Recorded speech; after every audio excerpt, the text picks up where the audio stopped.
제가 생각했던 건 그거였어요. 처음에는 트럼프하고 반대점에 있는 건데 노스코리아 뉴클리어 드라이버. 그러니까 북핵을 너무나 이렇게 남들이 보기에는 자랑스럽게 느낄 정도로 잘 해결해버린 사람. 그런 브랜드를 갖지 않을까라는 생각을 해봤어요. 아니 근데 문재인을 왜 슈퍼스타의 가능성으로 보냐면 지금 슈퍼스타예요. 왜냐하면 지지율 80%대를 계속 유지해. 지금 많이 떨어졌다 그러는데 이런 고공 지지율의 배경을 한 번만 잘 보잔 말이에요.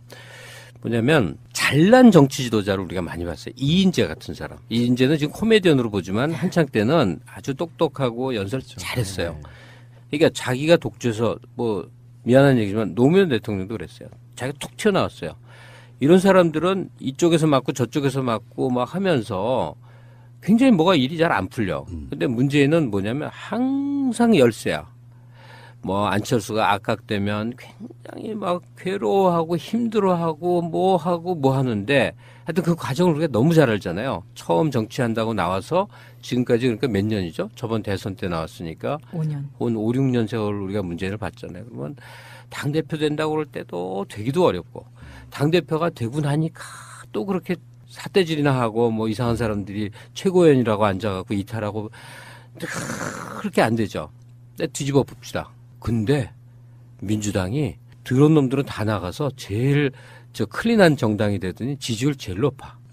대통령 먹어. 그러니까 파이널 루저가 있고 파이널 위너가 있는데 문재인 씨는 막 빛나서 잘나서 화려해서 막 사람들한테 이게 아니야. 정반대로 고개 숙이고 힘들어하고 솔직히 대통령한테 이런 표현하면 똥을 싸고 힘들어해. 힘들어. 근데 보면 파이널 위너야.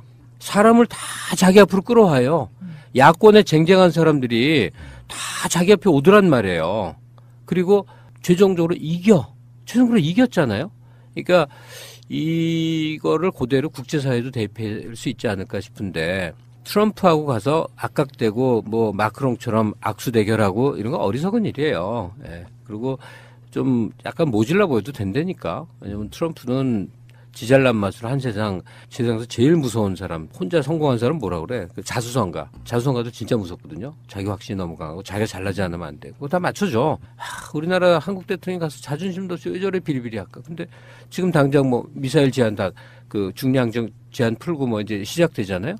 그러니까 파이널 위너로서 아주 절묘하게 집권 기간 내내 푸틴하고 놀아야 되고 시진핑하고 놀아야 되고 아베하고 놀아야 되고 궁극적으로 김정은하고 놀아야 되는 그 과정에 저렇게 허허실실 허약한 것 같은데 열매는 최종적으로 보니까 따내가는 그 모습이 슈퍼스타의 등급의 첩경이다 이거예요. 왜냐하면 언론인들은 아니까.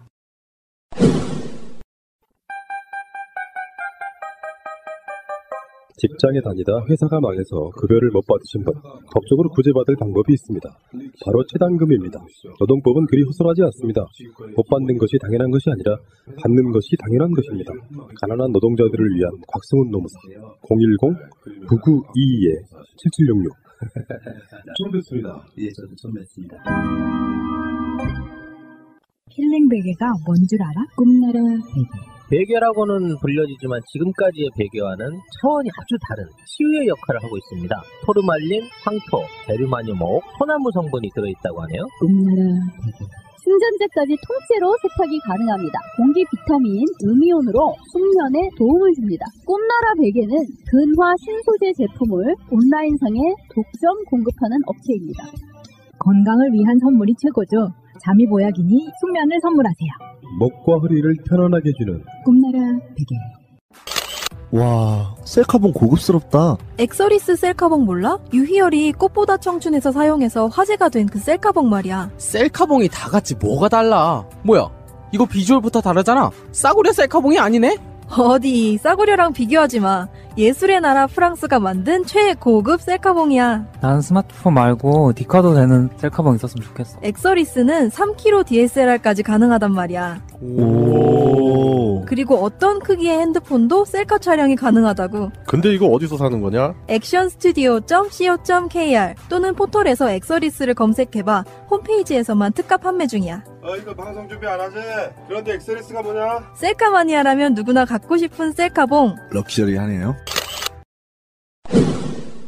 언론들은 그래요. 북핵, 트럼프 공방이 오가면은 문재인 대통령의 한반도 운전자론, 뭐 어려워져, 힘들어, 무용지물 뭐 이렇게 표현을 쓰고 있거든요.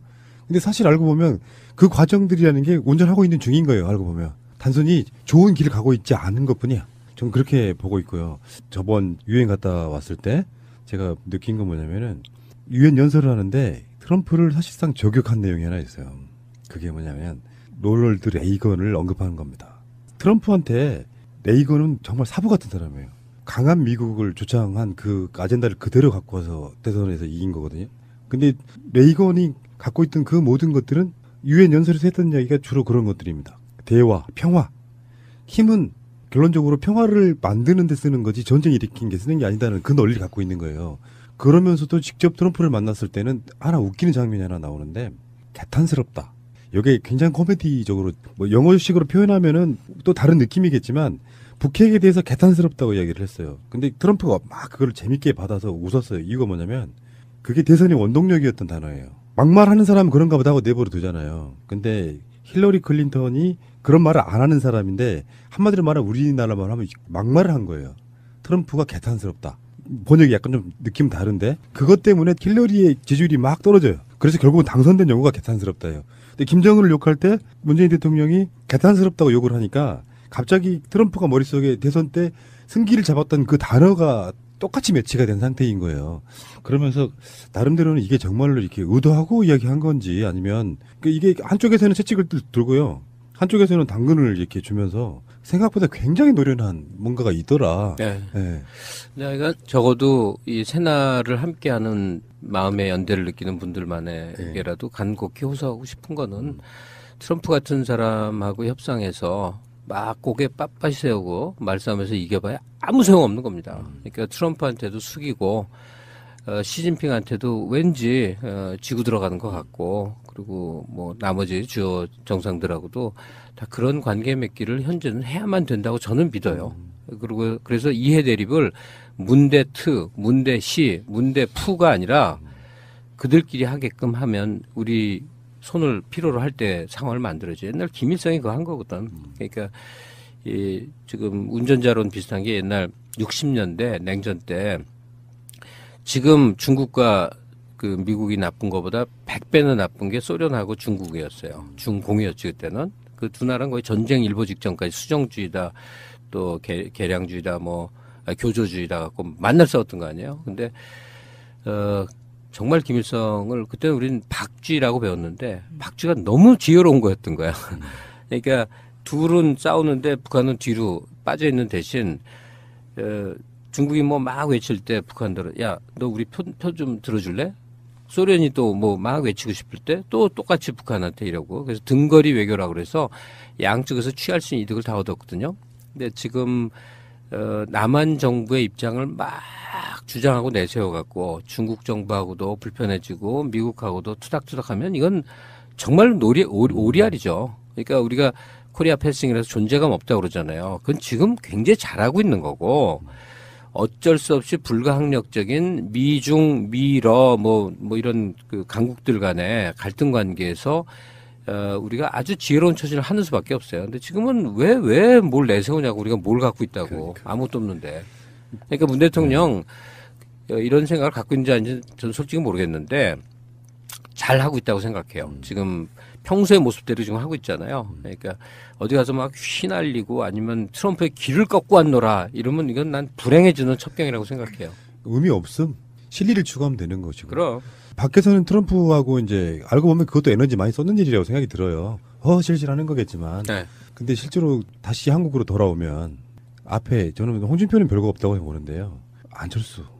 그러니까 안철수가 갖는 의미가 정말 꼴보기 싫은데 협조도 구해야 되는 대상인 경우 있잖아요. 사인간에도 그런 경우 있거든요. 저 거래처 사장 정말로 만나기 싫고 막 쟤 망했으면 좋겠는데 제가 도와줘야만 내가 돈을 벌어. 그런 상황에서 어떻게 해야 됩니까? 근데 안철수에 대한 속마음을 얘기하면 한국어로 하기가 좀 그래요. 개탄스럽다. 연민 같은 건데 깜냥이 안 되는 사람이 이제 이것저것 다른 분야에 성공해갖고 이제 권력까지 갖고 싶어서 여기까지 오다 보니 참 이상한 모습인데 이거는 문 대통령이 유엔 총회 연설을 가기 전에 전화로 거의 이제 사정을 했다는 거예요. 대통령이. 그리고 결과론적으로는 하여간 인준안 통과가 됐어요. 예. 대법원장 통과는 작은 의미가 아니거든요. 매우 상당히 큰 의미일 거예요. 좀 사람들이 모르는 게 있는데 심재환이나 이정희 같은 사람들이 옛날 같으면 다 저기서 떨어집니다. 마지막 그 1차 되고 사법고시 1차 되고 2차 되고 마지막 인터뷰에서 다 떨어지는 거예요. 근데 DJ 집권 딱 하고 운동권 출신들 사법고시 다 뽑았거든요. 그러면서 지금 사법부에 그래도 건강한 사람들이 포진해 있는 건데 하물며 대법원장이 그런 시각 갖고 있으면 기대해도 좋을 것 같아요. 더구나 12년 할 거거든요. 첫 임기 6년. 한 번 더 하면 12년이에요. 그러니까 입법부는 뭐 말할 것도 없고 정세균은 구렁이지. 예. 정세균은 자유한국당 만세 그래도 믿어도 된다니까요. 예. 그러니까 거기는 확실하고 지금 무슨 얘기하다가 여기까지 흘러왔잖아요. 할 얘기가 있었는데. 예, 안철수 얘기인데요. 예. 그러니까 안철수 현실적으로 인정해야 되는 사람인데. 예, 아니 그런데 문제는 안철수하고 대통령이 잘 지내는 게 문제가 뭐가 있냐면 안철수가 과연 당 장악력이 있냐 했을 때 지금까지 검증된 거 보니까 그냥 껍데기 저기 아니에요. 대표 아니에요. 그때 방송으로도 우리가 말씀드렸죠. 안철수의 엄청난 패배다라고 보는 게 맞죠. 예, 그래서 뭐 서울시장 나올 것 같지 않아요? 서울시장 나올서 떨어짐으로 해서 정기은퇴로 이어지는 그림. 저는 서울시장 안 나간다고 보는 쪽이고요. 보궐선거를 나갈 것이다, 국회의원. 거기 노원에 또 다시? 아니요, 거기는 법적으로 불가능해요. 예. 노원병은 법적으로 불가능하고 성파 정도가 명분이 있다니까요. 최명길 자기 당 지역구이기 때문에. 근데 뭐 예언은 좀 섣부르지만 어디 뭘 해도 안 될 것 같은데요. 네. 지역구 나와도 서울시장 나와도 그러니까. 그 마음의 신망이란 게 있어요. 근데 안 될 거야 아마. 근데 안철수의 심리 분석을 좀만 해보면 어떤 느낌이냐면은 정말 전형적인 그런 과예요. 뭐가 잘 되면 내가 잘해서고 뭐가 못 되면 잠깐 운이 없을 뿐이야 생각하는. 그 당시에 왜 김명수 대법원장 후보자 인준이 됐을 때 자기 속마음은 겉으로 다 드러났잖아요. 반대한다고. 그런데 그거를 이제 자율투표라는 이름으로 지금 했었는데 막상 인준되니까 우리 당 사람들이 도와서 했다 이런 식으로 이렇게 바로 치환시키는 걸 보면서 아, 저 사람은 저것밖에 안 되는구나. 그러니까 어느 순간에 자기가 내 한계가 어디까지인가를 깨닫는 순간이 바로 정계에 은퇴하는 순간인데 네. 그게 이제 지금까지는 쉬웠어요. 예를 들어서 노원병에 나오는 것도 어떤 사회적 허명 이런 것들이 작용을 했다고 쭉쭉쭉 보면 결론적으로 자기의 이름값으로 선거에 나가가지고 한번 떨어져 봐야 그때서 한번 느낄 겁니다. 자기가 어떤 한계를. 저는 추세가 꺾이는 거를 여러 번 봐왔거든요. 아마 안 될 겁니다. 예, 뭘 해도 안 될 거예요. 지금 뭐 안철수를 그러니까 국민의당을 어떻게 핸들할 것이냐, 어떻게 연대하고 어떻게 또 대립각을 세워서 하여튼 국정을 끌어가냐는 과제에서 안철수 대표는 더 이상 그 변수가 되질 못하고 소위 대주주들 박지원, 정동영, 천정배 그리고 뒤에 또 몇 명 있겠죠. 뭐 김한길 뭐 등등 뭐 좀 작용을 하겠죠. 하여튼 그런 실제 대주주들하고 전병헌 씨가 엄청나게 얘기를 해야 되겠죠. 예, 전병헌이 다 그건 해야지. 대통령한테 그거 하라고 그러겠어요? 아니면 임종석이 하겠어요? 그럴 일은 아니지. 어쩌면 지금 이 추석의 민심이라는 게 어느 날 갑자기 푹 꺼지거나 푹 올라가거나 이러진 않잖아요. 네. 이 추석 민심이 사실은 내년 지방선거까지도 영향을 끼친다고 보거든요. 아니 그러니까 새 정권이 등장해서 국민들이 언제까지 지켜보고 그러냐는데 이제 문 대통령의 과제는 너무 선명하게 이제 2대 과제가 등장한 거예요. 하나는 안보죠. 도대체 북핵 문제를 어떻게 핸들해서 전쟁이 눈앞에 가시적인 상황에서 사람이 살아가는 건 이건 말이 아닌 거거든요. 한두 해에 걸리진 않겠지만 그러니까 한반도 지역 안정 이게 이제 문재인 대통령의 최대 과제가 돼버렸어요. 원래는 그거 아니었어요. 그러니까요. 예상이 없었죠. 이게 갑자기 등장을 해서 이게 너무 중대한 과제가 되고 또 하나는 이제 소득 이전이죠. 경제가 일정 시점이 되면 국가에서 강제적으로 가령 노동자 임금 상승의 방법이 있거나 복지라는 재정 투자 방법이 있거나 하여튼 어떤 형태로건 위로 쭉 올라간 돈을 특정한 시점에 아주 전폭적으로 밑으로 내리는 일들이요. 그게 지금 문재인 정부의 선결 과제가 된 거죠. 왜냐하면 중하위 계층들의 구매력이 이렇게 없어갖고는 그냥 아마 자빠질 것 같아요. 그러니까 경제가 어려운 게 아니고 경제가 분배가 안 되고 있는 거죠. 근데 문 대통령은 경제의 가시적 성과를 옛날에는 대통령이 막 휘저어서 대기업의 수출 뭐 몇 %가 달성하고 성장률 이거 얘기하고 근데 이제 그 얘기는 안 속아 넘어가요. 그보다는 소득 이전에 정권이 총력을 걸어서 적어도 한 1, 2년 안에는 그 가시적 결과물이 피부로 느껴지게 만들어야 된다고요. 지금 근데 도대체 하나도 안 움직이는 것 같은 느낌이 들지 않아요? 그쪽으로? 저는 감지되질 않아요. 근데 공정거래인 누구죠? 김상조나 김동연이나 뭐 이런 사람들이 지금 장하성이나 그냥 있지 않겠죠. 이 과제를 알고 있겠지.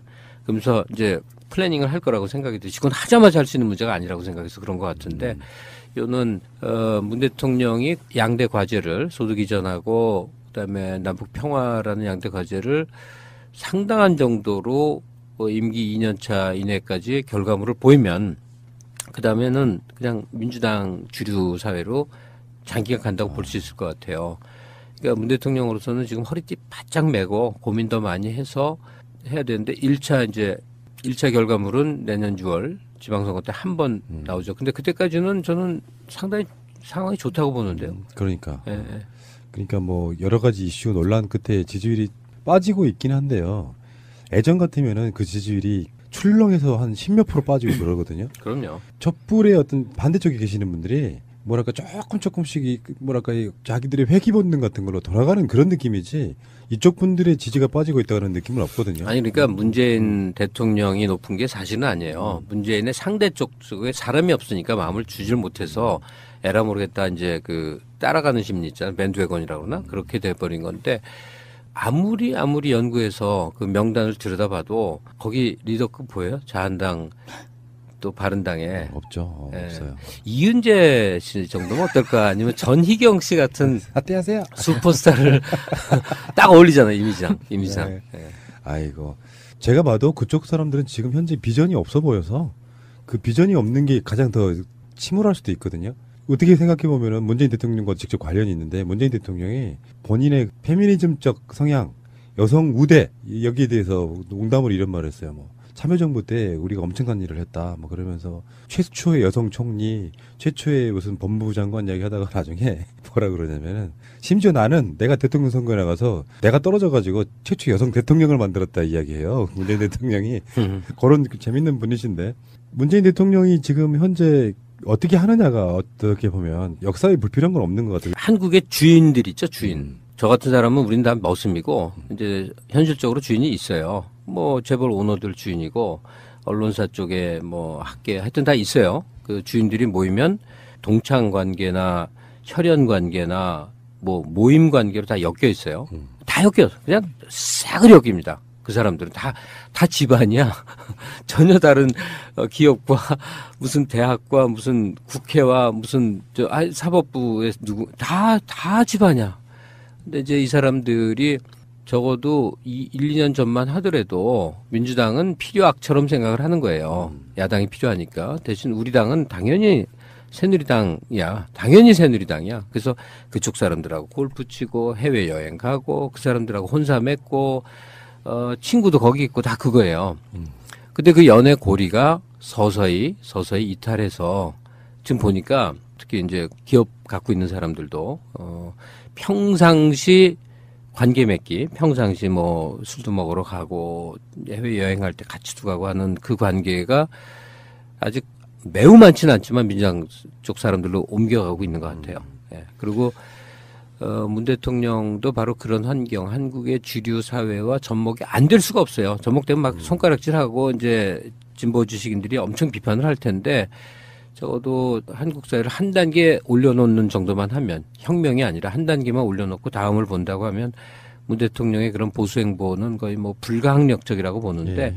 한국의 소위 주인들, 오너들이 민주당과 청와대와 본격적인 교류 이런 걸 하고 있는 국면 아닐까 생각이 들어요. 미래를 본다 그랬잖아요. 주자들이 없으니까 거기다 투자를 못 해요. 5년 기다리면 되거든요. 근데 누가 될지 미래에 대한 불확실성이 있는 집단에다가 투자를 하느니 차라리 좀 건강한 보수에게 투자를 하겠다요. 괜찮으면 그게 주류의 어떤 흐름이 돼버린다고 하면 문재인 대통령이 정치하는 건 훨씬 쉬워지겠죠. 매출 한 5조짜리 기업 오너인데 내가 홍준표랑 놀겠냐고. 미래가 없거든. 미래가 없는데 투자 안 해요. 안철수 대표도 미래 있다고 생각해요. 뭐 그건 뭐 사람마다 다를 수 있겠지만 웬만하면 민주당이 유력한 사람들하고 인연을 쌓으려고 했죠. 예. 우리들 마음을 움직이는 거랑은 다르게 주류 사회가 어떻게 움직이느냐가 중요하다 이런 말씀 같이 전 들립니다. 그리고 그게 소망이나 바람이 아니라 아마 거의 불가항력적으로 그렇게 될 건데 그 모습을 현재 촛불 시민들이 견뎌낼 수 있느냐 하는 거예요. 그렇죠. 이제 꼴 보기 싫은 거지. 아주 싫겠지. 매우 싫겠죠. 이런 얘기를 왜 하냐면요. 저는 일생을 변두리에서 살았고 제 삶의 환경도 그런데 막 커피 얘기를 하면 갑자기 상류 사회가 되고 또 제가 좋아하는 이런저런 취향을 얘기하면 갑자기 하이소사이어티로 간주되는 게 있어요. 그럼 굉장히 재밌거든. 근데 제가 이제 매일 라디오 진행하는 거 아시죠? 밤에 음악 TBS에서 하시죠. 하는데 게시판에 택시 기사 중에 이름이 익숙한 분이 김갑수 씨를 참 좋아하는데 왠지 거리감이 느껴져서 가까이 또 느낄 수 없다. 뭐 그런 글이 올라왔어요. 그래서 이게 무슨 소리냐? 라고 해서 아예 생방 중에 도대체 그 속마음이 뭔지 좀 써달라 그랬더니 조금 있다가 그 사람이 다시 올렸어요. 그대는 상류층, 나는 하류층. 이렇게 올렸어. 근데 마음이 찡해지는데 아주 굉장히 복잡한 생각이 막 속에서 그 순간에 오갔거든요. 한 얼마 전인데. 내가 마이크를 잡고 있는 사람이고 또 내가 입에서 뭐라고 저잘 얘기하는 걸 들어서도 그렇고 내가 상류 사회로 간주될 수 있는 종류의 사람이 돼 있구나. 이걸 어느 순간 퍼뜩 느끼는 거예요. 그러면서 지금 얘기로 연장을 해서 오면 지금 문재인 대통령을 포함해 민주당이나 내각의 중요한 사람들이 어울리는 사회, 어울리는 관계들 있잖아요. 그게 상류 사회라고 느껴지는 순간 그들의 지지자들이 얼마나 배신감을 느낄까. 나처럼 국밥 먹어야 되고 나처럼 안경 10,000원짜리 써야 되고 뭐 허름한 인생에 되는데 분명히 배신감 느낄 거예요. 근데 사실은 그게 아니거든. 속마음은 그게 아니거든. 그리고 생활을 얼마나 서민적으로 사느냐는 전혀 문제가 아닌 거거든요. 그렇죠. 인식의 문제니까. 하여튼 뭐 말이 좀 복잡해졌는데 간단히 추리자면 적어도 한국사회가 한 단계 도약하는 것으로 문재인과 민주당이 사회의 주류가 되는 과정이 있다고 한다면 기성의 지지층들이 상당히 배신감을 느낄 여지가 많을 것이다. 그런데 어쩔 수 없고 그렇게 가는 것이 우리로서는 한국으로서는 잘 되는 길이다. 자한당이 다시 권력을 회복하는 그 그림보다는 한 200배 나은 일이다. 이렇게 생각을 합니다. 아까 작가님이 택시 기사님의 사연하고 좀 비슷하게 느꼈던 게요. 우리는 뭐 지금 뭐 예를 들면 이 팟캐스트를 해가지고 기득권이 돼서 지상파로 들어가는 거 이런 것이 아니잖아요. 그냥 박근혜 때나 지금이나 이 일을 하고 있는 거거든요. 내가 뭔가 계급적으로 뭔가를 뛰어넘었다고 생각하진 않아요. 그냥 일상에서 만날 수 있는 동네 아저씨 이런 개념이거든요. 근데 어느 날 어떤 이슈들이나 어떤 논란 끝에 우리를 대하는 거 보면 저 양반들이 우리를 기득권으로 보고 있다 이런 생각이 들 때가 있어요. 그죠. 그런 느낌 받을 때 있죠. 네. 처음에는 동의를 못했는데 그분들 입장에서 계속 생각을 해보니까 우리도 그렇게 보일 수가 있겠구나라고 생각이 들어서 그만큼 우리가 거만해졌나 이런 생각이 들어서 정신 바짝 차려야겠다 이런 생각을 했던 기억이 나거든요. 저는 정말 이 방송을 끝나는 그날까지 정말 같은 느낌으로 가고 싶어요. 단지 나는 김갑수 작가님을 만날 수 있는 위치에 있는 것 정도가 내가 누릴 수 있는 최고의 위치인 거예요. 근데 그 얘기 헛소리 하나 보태면 난 근데 좀 없는 척이 너무 싫어. 그러니까 많이 봅니다. 잘 아는 사람이 시계가 5,000만 원짜리 시계거든요. 우연히 알았어요. 야 이거 얼마나 하냐 그랬더니 하여튼 알았는데 거기 나가서 그 반찬 깎는 얘기를 막 하는 거야. 예능 프로에서. 그걸 좋아하는 걸 알거든. 그러니까 없는 척과 못난 척이 한국에서는 인간적인 것으로 그렇게 됩니다. 근데 나는 너무 싫어. 있는 척이 제일 바보 같은 것이지만 없는 척은 그러니까 자기는 뭐 모자란 영어 단어 얘기하면 누구나 중고등학교 때 영어 배웠는데 막 발음이 막 꼬여서 뭐 모르는 것처럼 막 이런 거 놀리고 막 이런 거 있잖아요. 그런 그 인간적이라는 민명하에 그 없는 척으로 서로를 끌어내려서 편안해지는 그런 사회 심리가 굉장히 싫어요. 네. 그걸로 가지고 이제 공격도 하고 막 그러니까 뭐 예를 들어서 특히 우리 푸나님 같은 경우에는 저러다가 뭐 너가 여의도 들어가고 싶어 저 그러는 거지 막 이제 이런 댓글이 달리면 여의도에서 봤거든. 엄청 싫어하세요. 그러면 그냥 담백하게 돼야죠. 그래 내가 시간이 좀 바쁘긴 한데 국회의원 시키면 뭐 한번 하지 뭐. 그러니까 이게 약간 좀 사실은 정치한다고 해서 누가 뭐라고 할 수 있는 상황도 아니에요. 말하자면 아무런 어때? 나만큼 일반 시사를 수년 동안 나만큼 공부한 사람이 있으면 나와보라고 할 수 있는데 아닌 걸 기라고 하니까 입장에서 열받는 거예요, 그게. 내가 좀 약간 놀랄 같은 얘기를 좀 할게요. 돈 얘기를 좀 할게. 국회의원들을 막 기득권으로 얘기해요. 네? 그 사람들이 한 달에 뭐 세비가 1,000만 원이 넘고 뭐 어쩌고저쩌고. 근데 이것저것 제하면 뭐 한 800~900만 원? 뭐 한 1,000만 원 받는다고 쳐야 보좌진도 있고. 그러니까 학생들이나 소박한 사람들은 엄청 돈을 많이 받는 상류층이라고 간주하고 막 이러거든. 근데 이제 사실은 국회의원들이 버는 돈 돈으로 치면 아무것도 아니다 이거예요. 돈을 버는 사람 입장에서는 그 국회의원이라는 직업 절대 안 합니다. 갖고 있는 자산 규모가 이제 실제 이제 재력이지만 자산을 제외하고 매달 소득이라 하더라도 지금 기준으로 한 5,000원 넘어야 한 달에 5,000 이상은 벌어야 뭐 돈을 좀 버는 게 되는 거예요. 근데 소박한 사람들 입장에서 보면 국회의원 그것도 우리가 좋아하는 국회의원들이 실제로 알고 봤더니 뭐 굉장히 비싼 무슨 레스토랑에서 한 끼에 얼마짜리 먹을 수도 있고 뭐 이렇게 생각하면 배신감 느끼는데 사실 그거는 아직 어리고 착해서 그런 것 같아. 학생들이어서 그런 것 같아. 막 그 손가락질 하더라고. 그러니까 계급이라고 하긴 그렇고 사회 계층적 분화 상태 있잖아요. 여기에 대해서 그러니까 자꾸 가면을 쓴다니까. 자꾸 거짓말을 해야 돼. 뭐 소박한 척, 소탈한 척, 없는 척. 파이널 루저가 있고 파이널 위너가 있는데 문재인 씨는 막 빛나서 잘나서 화려해서 막 사람들한테 이게 아니야. 정반대로 고개 숙이고 힘들어하고 솔직히 대통령한테 이런 표현하면 똥을 싸고 힘들어. 근데 보면 파이널 위너야. 사람을 다 자기 앞으로 끌어와요. 야권에 쟁쟁한 사람들이 다 자기 앞에 오더란 말이에요. 그리고 최종적으로 최종적으로 이겼잖아요.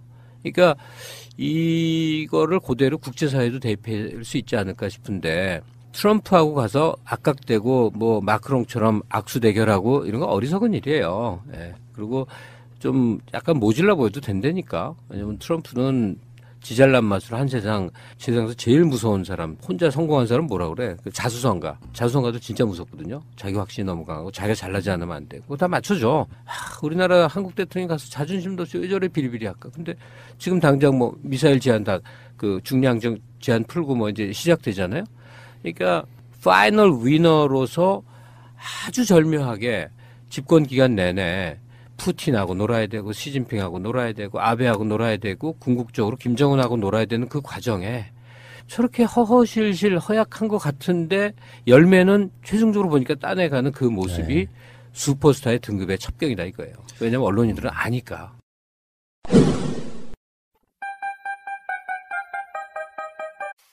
제가 생각했던 건 그거였어요. 처음에는 트럼프하고 반대점에 있는 건데 노스코리아 뉴클리어 드라이버. 그러니까 북핵을 너무나 이렇게 남들이 보기에는 자랑스럽게 느낄 정도로 잘 해결해버린 사람. 그런 브랜드를 갖지 않을까라는 생각을 해봤어요. 아니 근데 문재인을 왜 슈퍼스타의 가능성으로 보냐면 지금 슈퍼스타예요. 왜냐하면 지지율 80%대를 계속 유지해. 지금 많이 떨어졌다 그러는데 이런 고공 지지율의 배경을 한 번만 잘 보잔 말이에요. 뭐냐면 잘난 정치 지도자를 우리가 많이 봤어요. 이인재 같은 사람. 이인재는 지금 코미디언으로 보지만 한창 때는 아주 똑똑하고 연설 잘했어요. 그러니까 자기가 독주해서 뭐 미안한 얘기지만 노무현 대통령도 그랬어요. 자기가 툭 튀어나왔어요. 이런 사람들은 이쪽에서 맞고 저쪽에서 맞고 막 하면서 굉장히 뭐가 일이 잘 안 풀려. 근데 문재인은 뭐냐면 항상 열세야.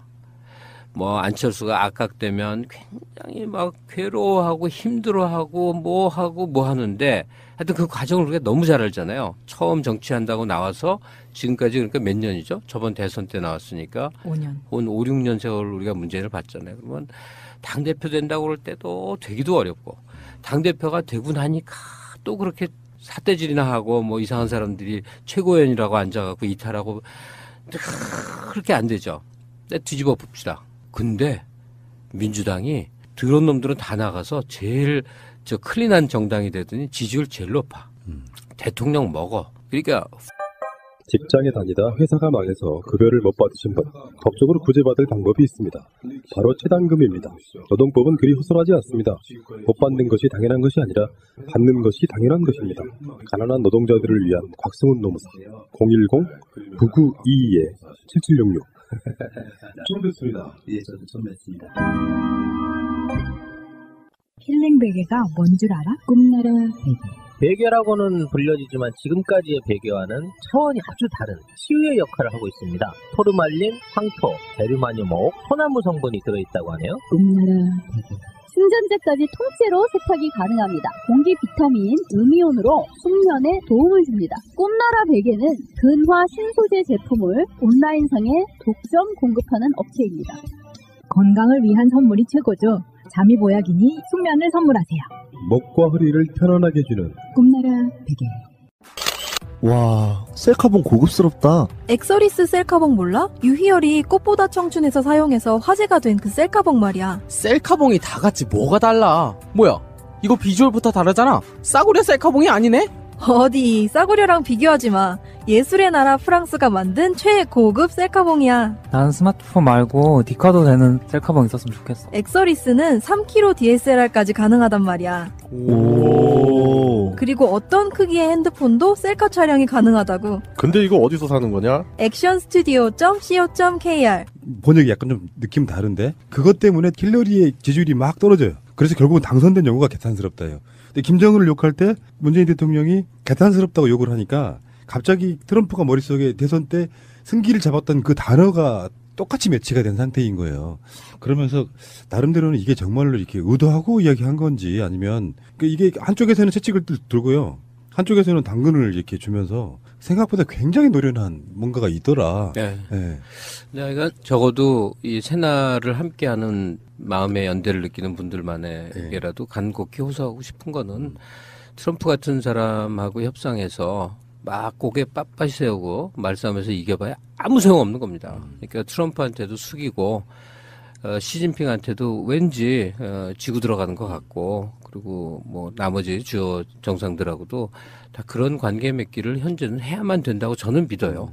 그리고 그래서 이해 대립을 문대트, 문대시, 문대푸가 아니라 그들끼리 하게끔 하면 우리 손을 필요로 할 때 상황을 만들어줘. 옛날 김일성이 그거 한 거거든. 그러니까 이 지금 운전자론 비슷한 게 옛날 60년대 냉전 때 지금 중국과 그 미국이 나쁜 것보다 100배는 나쁜 게 소련하고 중국이었어요. 중공이었지 그때는. 그 두 나라는 거의 전쟁 일보 직전까지 수정주의다 또 개량주의다 뭐 교조주의다 갖고 만날 싸웠던 거 아니에요. 근데 정말 김일성을 또는 포털에서 엑서리스를 검색해봐. 홈페이지에서만 특가 판매 중이야. 이거 방송 준비 안 하지? 그런데 엑스레스가 뭐냐? 셀카 마니아라면 누구나 갖고 싶은 셀카봉. 럭셔리하네요. 언론들은 그래요. 북핵, 트럼프 공방이 오가면은 문재인 대통령의 한반도 운전자론 뭐 어려워져, 힘들어, 무용지물 뭐 이렇게 표현을 쓰고 있거든요. 근데 사실 알고 보면 그 과정들이라는 게 운전하고 있는 중인 거예요. 알고 보면. 단순히 좋은 길을 가고 있지 않은 것뿐이야. 좀 그렇게 보고 있고요. 저번 유엔 갔다 왔을 때 제가 느낀 건 뭐냐면은 유엔 연설을 하는데 트럼프를 사실상 저격한 내용이 하나 있어요. 그게 뭐냐면 로널드 레이건을 언급하는 겁니다. 트럼프한테 레이건은 정말 사부 같은 사람이에요.